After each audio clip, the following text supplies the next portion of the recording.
तो कैसे है बच्चे लोगों? आज चैप्टर नंबर 16 उत्सर्जी उत्पाद और उनका निष्कासन। उत्सर्जी उत्पाद मतलब क्या है? हम जब कभी खाना खाते हैं ना बेटा, खाना खाते हैं और जब भी हम मॉर्निंग में उठते हैं देखते हो जाते हो करने, है ना? तो बेसिकली क्या, जब हम लोग खाना खाते हैं तो मेटाबॉलिज्म होता है। मेटाबॉलिज्म के बाद उसको हम लोग क्या करते हैं, हमारी बॉडी से बचे हुए कचरे को बाहर निकालते हैं, उसको निष्कासन करना बोलते हैं। ठीक है। तो प्राणी उपापचयी अथवा अत्यधिक अंतःग्रहण जैसी क्रियाओं द्वारा, उपापचयी मतलब मेटाबॉलिज्म द्वारा, कौन सा बेटा? मेटाबॉलिज्म द्वारा। जब ये मेटाबॉलिज्म द्वारा अत्यधिक अंतःग्रहण जैसी, अत्यधिक ध्यान रखना, ये वर्ड याद रखना, नॉर्मल नहीं, अत्यधिक, बहुत ज्यादा, जैसी क्रियाओं द्वारा अमोनिया, यूरिया और uric acid, ammonia, urea and uric acid, ठीक है ना, यूरिक एसिड, यूरिक अम्ल, कार्बन डाइऑक्साइड, जल, अन्य आयन जैसे sodium, potassium, chlorine, phosphate, sulphate आदि का संचय करते हैं, इकट्ठा होता है, बनता है। ध्यान रखना क्या क्या, अत्यधिक अत्यधिक अंतःग्रहण, ज्यादा खाने से अमोनिया, यूरिया, यूरिक अम्ल, कार्बन डाइऑक्साइड, जल एवं अन्य आयन जैसे sodium, potassium, chlorine, phosphate, sulphate आदि का संचय होता है। प्राणियों द्वारा इन पदार्थों का पूर्णतः या आंशिक रूप से निष्कासन किया जाता है। पूर्णतः और आंशिक रूप से, अभी यहाँ बताऊंगा पूर्णतः और आंशिक क्यों बोल रहा, क्योंकि हमारे पास, ध्यान रखना, लास्ट में जाओगे तो यहाँ पर जैसे पोटेशियम क्लोरीन लिखा है, सोडियम क्लोरीन लिखा है, तो हमारे पास एक्चुअल में क्या होता है, सोडियम और क्लोराइड, सोडियम और क्लोराइड NaCl, और हमारे पास यूरिया, ये लास्ट में जाके हमारे पास क्या करते हैं, ऑस्मोलैरिटी को मेंटेन करते हैं। पता चलेगा अभी ऑस्मोलैरिटी क्या है, ऑस्मोलैरिटी को मेंटेन करते हैं। जैसे जब ये ऑस्मोलैरिटी को मेंटेन करते हैं तो होता क्या है बेटा, वहां पर बेसिकली एक प्रेशर क्रिएट हो जाता है, और वो प्रेशर क्रिएट होना ही फिल्ट्रेशन का कारण बनता है। ठीक है, ठीक है, चलो आगे चलते हैं। अब हमने बोल दिया कि हमारे पास फॉस्फेट, सल्फेट संचय आदि करते हैं, ठीक है ना, सोडियम, पोटेशियम, क्लोरीन। अब प्राणियों द्वारा इन पदार्थों को पूर्णतः या आंशिक रूप से, ध्यान रखना, पूरा का पूरा या आंशिक, कुछ हम लोग क्या करते हैं, थोड़ा सा उसको निष्कासित किया जाता है। इस अध्याय में अन्य पदार्थ जैसे विशेष रूप से इस साधारण नाइट्रोजनी अपशिष्ट का निष्कासन करते थे। एक हम लोग ध्यान रखना है, एक पार्ट करते हैं क्रिटिन फॉस्फेट का, और जो क्रिटिन फॉस्फेट होते हैं ये डेंजर होते हैं।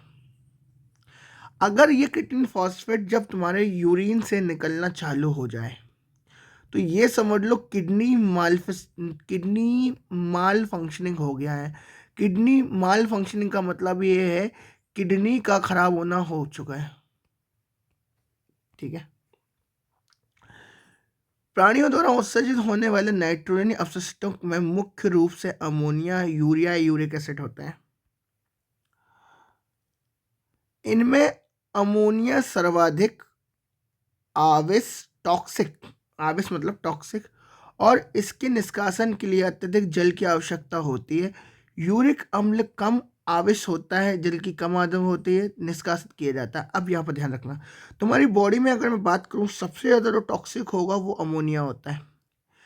जितना ज़्यादा अमोनिया उतना ज़्यादा टॉक्सिक, और उतना ज़्यादा वाटर का रिक्वायरमेंट। जैसे मतलब अगर बात करूँ मैं, अगर हमको 1 ग्राम अमोनिया निकालना है या 10 ग्राम ने 1 ग्राम निकालना है तो लगभग हमको कितना चाहिए वाटर, 5 लीटर चाहिए, 5 लीटर चाहिए। 1 ग्राम यूरिया निकालना है तो हमको चाहिए 500 ml वाटर, और 1 ग्राम अगर हमको यूरिक एसिड निकालना तो हमको चाहिए, ध्यान रखना, 5 से 10 ml वाटर। जो बता दिया, तो हमारे पास क्या होता है, जो अमोनिया होता है ये होता है मोर टॉक्सिक, और जो यूरिक एसिड होता है ये लीस्ट टॉक्सिक। अमोनिया कैसा, मोर टॉक्सिक, मोर आविस होता है, ठीक है ना, अमोनिया। और हमारे पास जो यूरिया होता है, यूरिक एसिड होता है, ये होता है लीस्ट टॉक्सिक। लीस्ट आविस मतलब बहुत कम, ना के बराबर टॉक्सिक होता है। अब अमोनिया के उत्सर्जन की प्रक्रिया को अमोनियोसर्ग प्रक्रिया कहते हैं।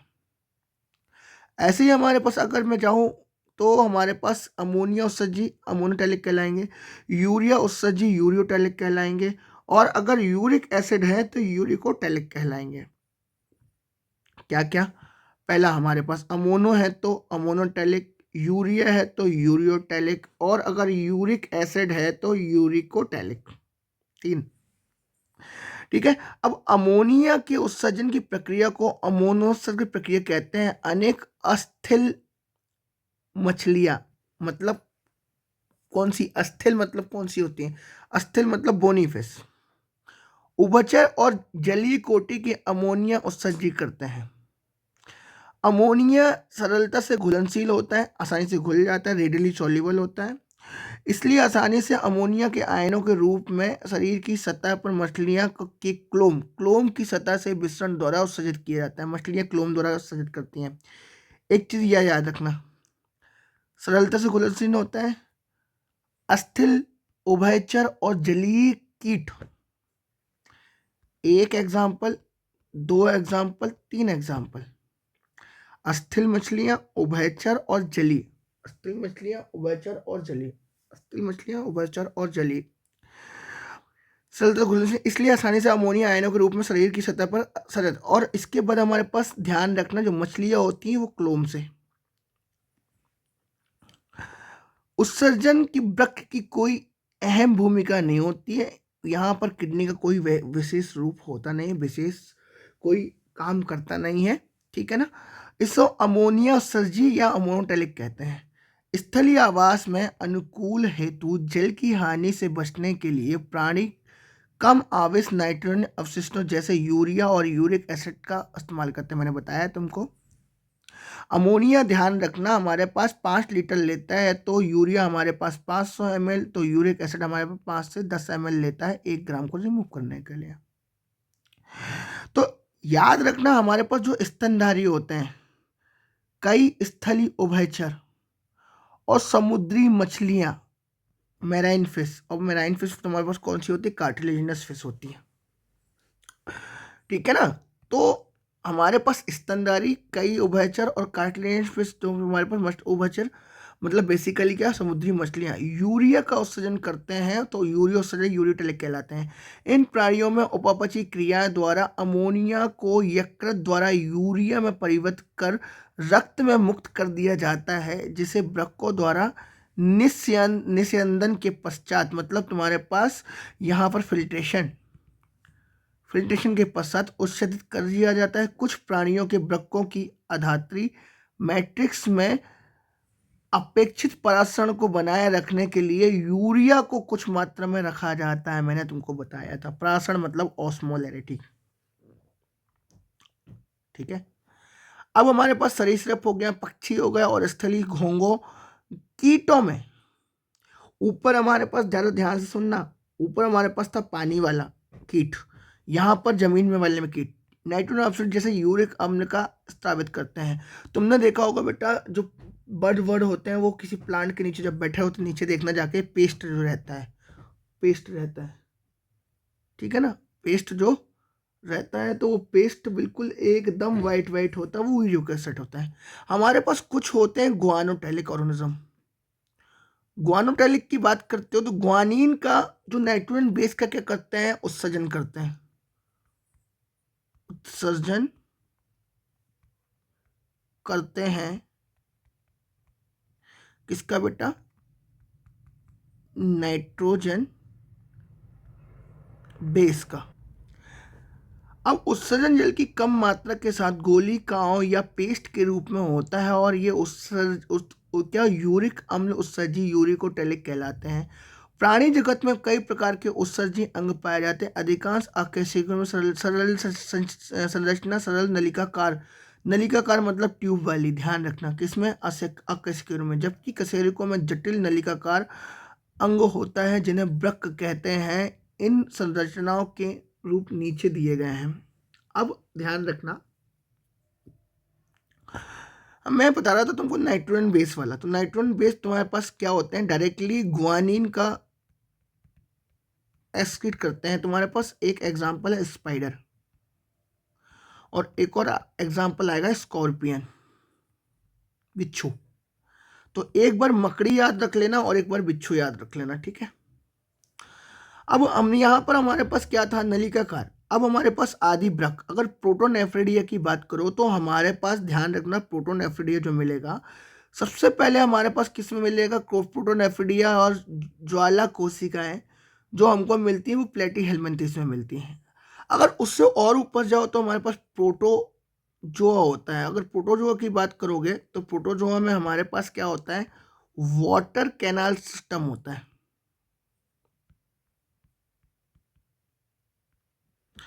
वाटर कैनाल सिस्टम अगर चपटे क्रमी में है तो हमारे पास ज्वाला सेल है, फ्लेम सेल्स बोलते हैं, प्रोटोनेफ्रिडिया बोलते हैं। और जैसे प्लेनेरिया हमारे पास एग्जांपल, अगर हमारे पास कुछ रोटिफस, कुछ एनिलिड्स और सेफेलोकॉर्डेट्स, एम्फिओक्सस आदि में भी उत्सर्जन संरचना के रूप में पाए जाते हैं। तो तुम्हारे पास जो प्रोटोनेफ्रिडिया है और तुम्हारे पास जो ज्वाला कोशिका है प्लेटीहेल्मिन्थेस चपटे क्रमी, जैसे प्लेनेरिया, रोटिफर, कुछ एनिलिड्स, सेफेलोकॉर्डेट्स, एम्फिओक्सस आदि में उत्सर्जित संरचना के रूप में पाए जाते हैं। आदि वृक्क प्राथमिक रूप से आयनों व द्रव्य के आयतन नियंत्रण में परासरणी नियमन को से संबंधित है, मतलब ऑस्मोलरिटी से क्या है, संबंधित है। अब हमारे पास देखो ध्यान से रखना, केचुए की बात करते हैं, अर्थवर्म की बात करते हैं। तो अर्थवर्म एवं अन्य एनिलिड में नलिकाकार उत्सर्जन अंग होता है। नलिकाकार मतलब क्या, नेफ्रिडिया,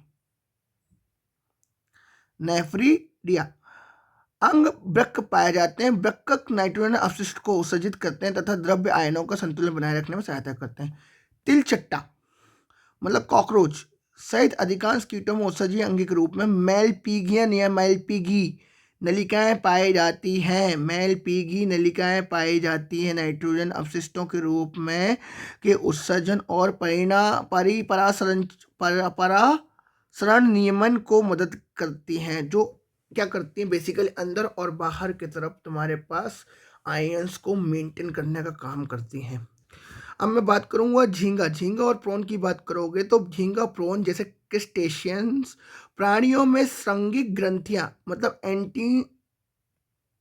एंटिनल ग्लैंड होती हैं, ग्लैंड नहीं होती, एंटिनल ग्लैंड होती हैं, एंटिनल ग्लैंड होती हैं, एंटिनल ग्लैंड, जिनको हरित ग्रंथियां भी कहते हैं। किसमें, प्रॉन्स में, क्रस्टेशियंस में, ध्यान रखना, ठीक है ना, कोई दिक्कत नहीं। अगर मैं मानव उत्सर्जी अंग की बात करूं तो मानव उत्सर्जी अंग में हमारे पास सबसे ज़्यादा क्या क्या होता है, हमारे पास एक यूरिनरी ब्लैडर होता है, ध्यान रखना, जो यूरिनरी ब्लैडर होता है ये एक होता है। वृक्क हमारे पास कितने होते हैं, दो होते हैं। और हमारे पास जो यूरेटर भी होते हैं वो होता है दो, ठीक है। जहाँ पर मूत्राशय मतलब यूरिनरी ब्लैडर, मूत्राशय मतलब यूरिनरी ब्लैडर वो हमारे पास एक होता है। यूरेटर मूत्र वाहिनी हमारे पास दो होती हैं। और वृक्क जो हमारे पास होते हैं वो दो होते हैं। आगे की तरफ चलते हैं। मनुष्य में उत्सर्जी तंत्र एक जोड़ी वृक्क, एक जोड़ी मूल नलिका और एक मूत्राशय और एक मूत्र मार्ग होता है। मूत्र मार्ग ये जो तुम्हारे पास यूरेथ्रा में खुलता है, यूरेथ्रा में क्या खुलता है, मूत्र मार्ग खुलता है। और यूरेथ्रा जो ध्यान रखोगे आगे जाओगे तो तुम्हारे पास मेल और फीमेल आती है। तो मेल में जो यूरेथ्रा जो रहता है हमारे पास, मूल मार्ग, तो मूत्र मार्ग की बात करते हो तो मूत्र मार्ग जो खुलता है यूरेथ्रा में, तो हमारे पास जो यूरेथ्रा रहता है, मूत्र मार्ग जो रहता है मेल में है ना, मेल में मतलब तुम्हारे पास किस में, नर में क्या होता है, ये बहुत लंबा होता है, लगभग लगभग 12 से 20 सेंटीमीटर का होता है।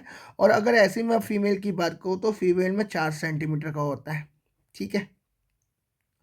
अब इसकी ओपनिंग को फीमेल में फीमेल ओरिफाइस कहते हैं, पर मेल में जाओगे तो मेल में क्या बोलते हैं, इसको बोलते हैं यूरेथ्रल मिएटस। क्या बोलते हैं इसको, यूरेथ्रल मिएटस। जो तुम लोग पढ़ते हो किसमें बेटा, तुम लोग पढ़ते हो वो ह्यूमन रिप्रोडक्शन में जाके पढ़ते हो, इसको बोलते हैं यूरेथ्रल मिएटस, यूरेथ्रल मिएटस, ठीक है ना। अब एक मूत्र मार्ग का बना होता है। वृक्क सैम के बीज के आकार होते हैं। अब वृक्ष क्या होती है, सैम के बीज के आकार की होती है, ये सैम बीज के आकार की होती है, ठीक है।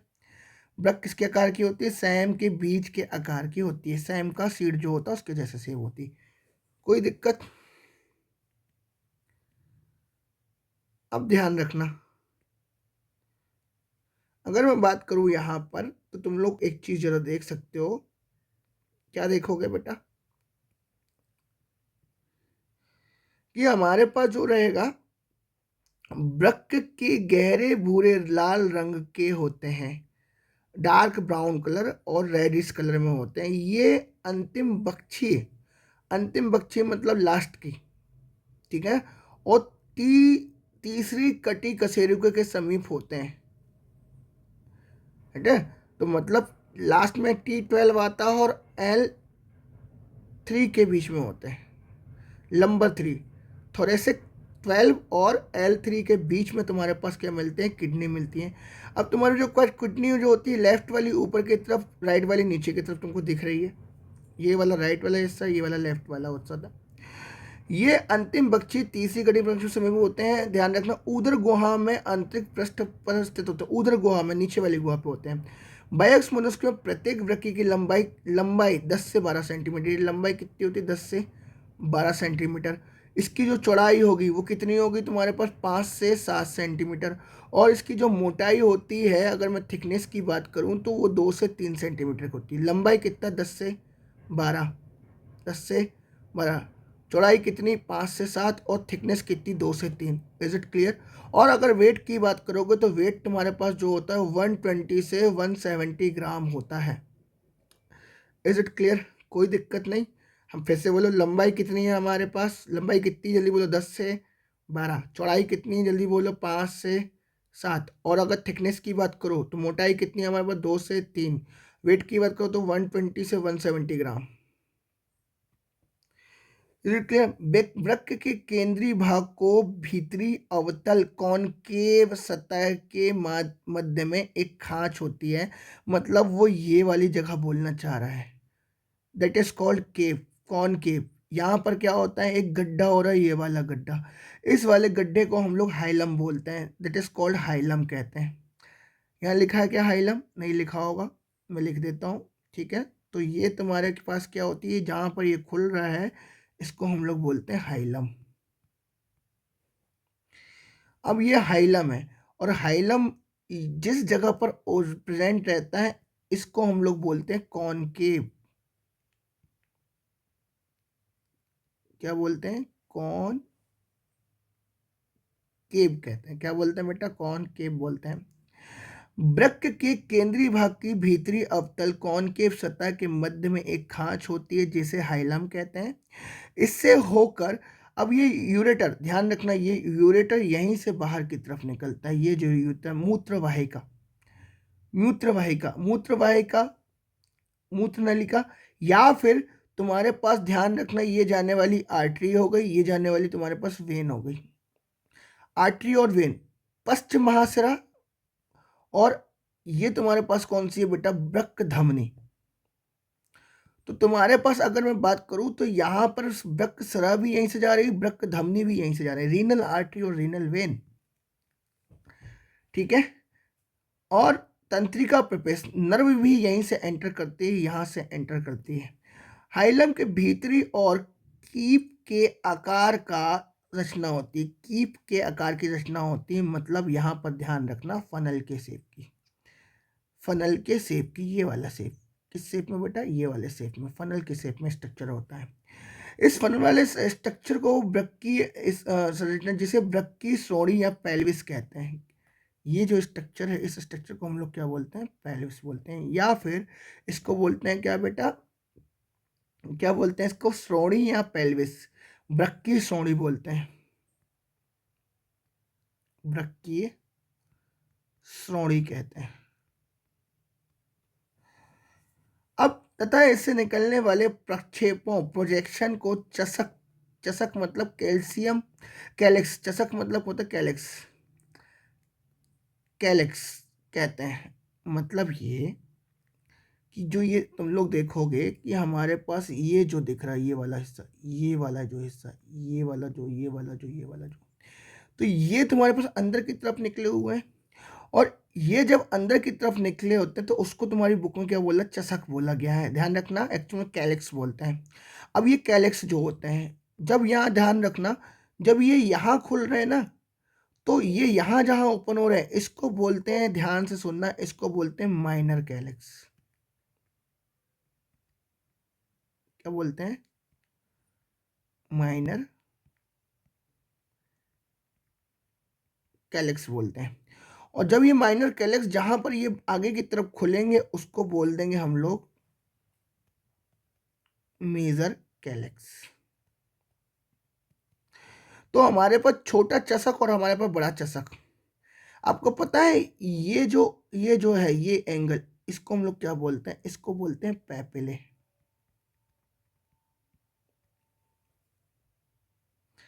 क्या बोल देते हैं, पैपिले। कहते तथा इसे निकलने वाले प्रक्षेपों प्रोजेक्शन को चषक या कैल्सियस कहते हैं। आगे की तरफ जाओगे तो वृक्क की बाहरी सतह पर दृढ़ संपुट होते हैं। वृक्क में दो भाग होते हैं, एक तुम्हारे पास ये वाला हिस्सा दैट इज कॉल्ड मेडुला, ये सब मेडुला वाला पार्ट है। और एक जो अंदर वाला पार्ट है, ये वाला, सॉरी, ये जो बाहर वाला पार्ट है इसको बोलते हैं कॉर्टेक्स, कॉर्टिकल। और ये जो अंदर वाला पार्ट है इसको बोलते हैं मेडुला। आगे तरफ देखो, बाहरी वल्कुट दैट इज कॉल्ड कॉर्टेक्स और अंदरी भीतरी मध्यांश दैट इज कॉल्ड मेडुला। बाहरी वल्कुट दैट इज कॉल्ड कॉर्टेक्स, अंदरी वाले को मेडुला बोलते हैं। Is it clear? बाहरी स्तंभ। अब ये क्या ध्यान रखना, जो अंदर की तरफ घुसते हैं किसके द्वारा, कॉर्टेक्स वाले मेडुला वाले पार्ट पे जा रहे हैं, तो उसको हम लोग बोलते हैं रीनल ऑफ वर्टनी या फिर वर्टनी के स्तंभ बोलते हैं। ठीक है ना। अब हमारे पास क्या, कॉर्टेक्स वाला पार्ट तो खत्म हो गया, पर हमारे पास जो मेडुला वाले पार्ट होते हैं उस मेडुला पार्ट में मध्यांश पिरामिड मिलते हैं। इन मध्यांश पिरामिड का जो नंबर होता है, ध्यान रखना, इनका जो नंबर यहाँ पर लिखा हुआ कितना, 8 से 10 लिखा गया है। तो एक किडनी में 810 दिखाए, 10 से 12 ही होते हैं, कम नहीं होते। ठीक है ना। तो हमारे पास दो किडनी में लगभग लगभग 20 होते हैं। तो हमारे पास तुम लोग देखोगे यहाँ पर प्रत्येक प्रत्येक वृक्क में लगभग लगभग 10 लाख मिलते हैं। मतलब एक एक किडनी में, एक पिरामिड में हमारे पास 1 लाख रहते हैं। तो तुम्हारे पास 10 रहेंगे तो 10 कितने हो जाएंगे, 10 लाख हो जाएंगे। Is it clear? तो 10 दो दो रहेंगे तो 20 लाख हो जाएंगे। मतलब 2 मिलियन हमारे पास क्या होते हैं, टोटल क्या होते हैं बेटा, हमारे पास मध्यांश पिरामिड होते हैं। आप देखोगे कि मध्यांश कुछ शंक्वाकार पिरामिड मध्य पिरामिड में बटा होता है, जो कि चषकों में फैला रहता है। चषके मतलब तुम्हारे पास दो, मेजर और माइनर।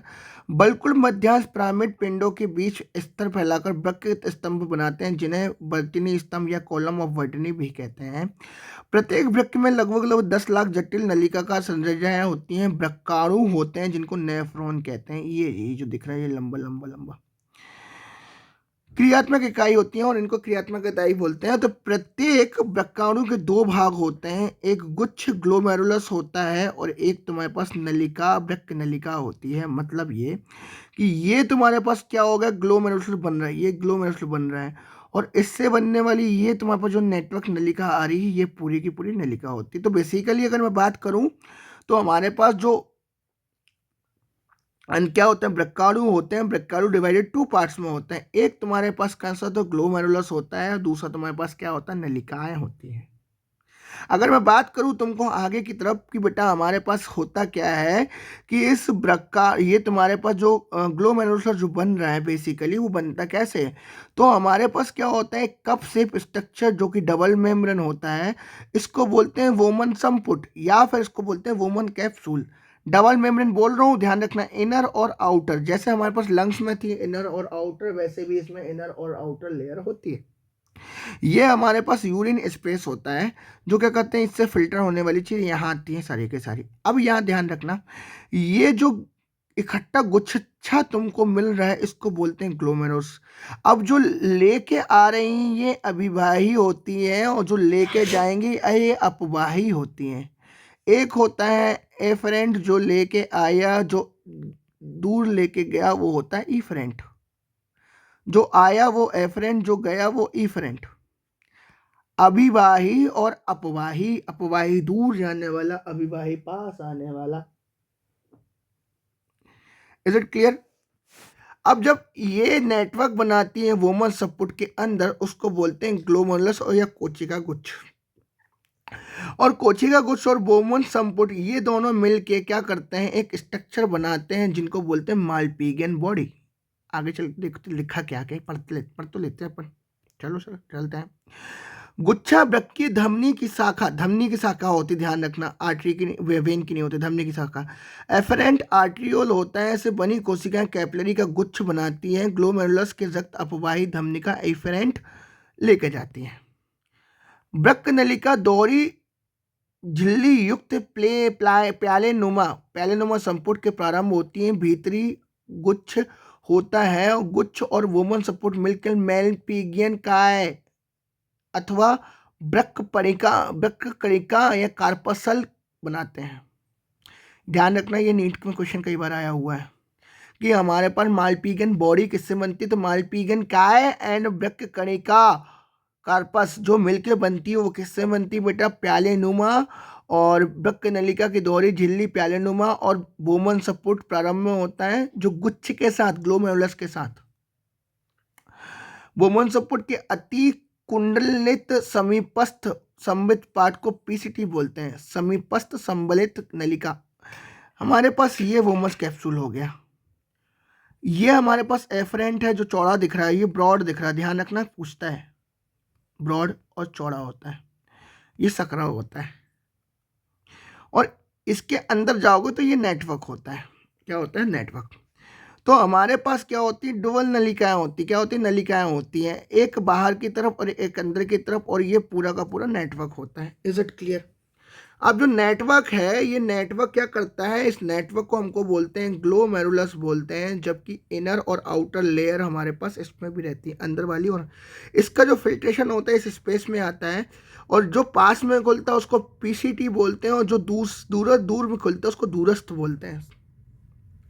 इन दूरस्थ और समीपस्थ के बीच में हमारे पास क्या होता है, बीच में एक पतली सी नलिका होती है, इसको हेलनेस लूप बोलते हैं। अब देखो यहाँ पर लिखा है, बोमन संपूर्ण अति कुंडलित समीपस्थ संविधि की संविधि प्रारंभ में होती है। इसके बाद वृक्काणु में हेयर पिन लूप के आकार का हेलनेस लूप पाया जाता है, जिसमें आरोही और अवरोही भुजा मिलती है। आरोही मतलब आरोही हमारे पास डिसेंडिंग, और अवरोही मतलब एसेंडिंग, ठीक है, के और अनुकुंडलित होता है। आरोही भुजा से एक और अति कुंडलित नलिका दैट इज कॉल्ड, हमारे पास क्या होती है, संबलित नलिका होती है। आरोही मतलब एसेंडिंग और अवरोही मतलब डिसेंडिंग, सॉरी, अवरोही मतलब डिसेंडिंग, आरोही मतलब एसेंडिंग, ठीक है। आगे चले तो हम लोग देखते कि अनेक वृक्काणु की दूरस्थ सम्मिलित नलिका एक सीधी संग्रह नलिका में खुलती है। अनेक संग्रह नलिकाएं मिलकर चषकों के बीच स्थित मध्यांश पिरामिड में गुजरती हुई वृक्की सोड़ी में खुलती है। वृक्की सोड़ी तुमको बता चुका हूं मैं।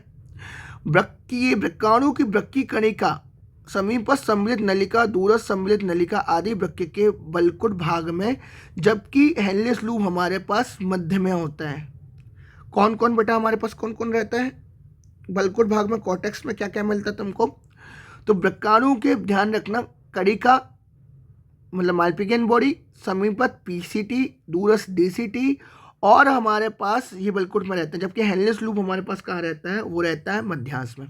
ऑन द बेसिस ऑफ हेलने लूप, अधिकांश वृक्काणु के हेलने लूप बहुत छोटे होते हैं और बहुत कम धसे होते हैं, और ऐसे वृक्काणु को बलकुटी वृक्कक कहते हैं, मतलब कॉर्टिकल हम लोग क्या बोलते हैं, नेफ्रॉन बोलते हैं। बलकुटी वृक्कक और कॉर्टिकल नेफ्रॉन।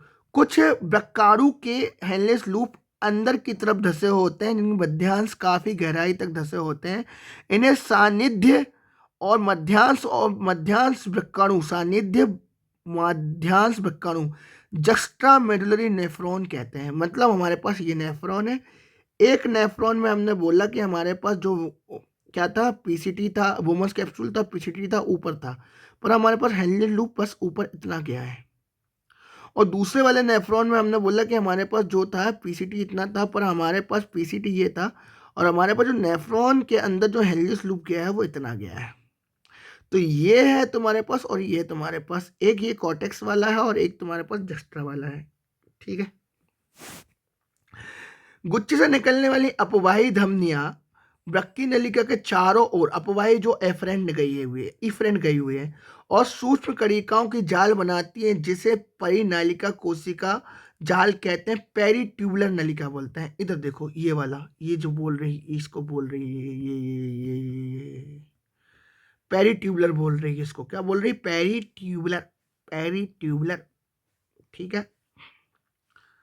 पेरिट्यूबुलर परिनालिका कोशिका बोलते हैं, और यह जाल से निकलने वाली सभी एक समय हेलिलूप के समानांतर चलती है और जो कि यू शेप स्ट्रक्चर बनाती है जिसको वासा रेक्टा बोलते हैं।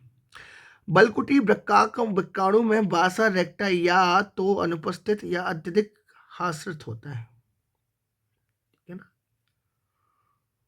अत्यधिक क्या होता है? हास्रित होता है। ठीक है, ओके बेटा।